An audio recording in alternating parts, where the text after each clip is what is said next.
આજનું હરિચરિત્ર.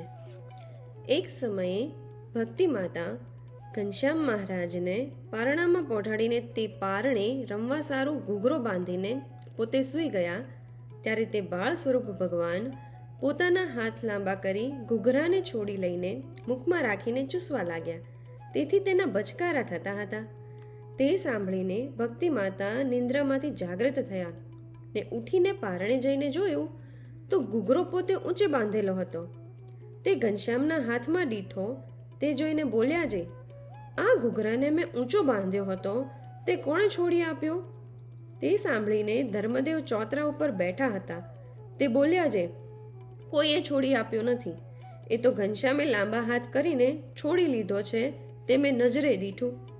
તે સાંભળીને ભક્તિ માતા વગેરે સર્વે આશ્ચર્ય પામ્યા. જય સ્વામિનારાયણ.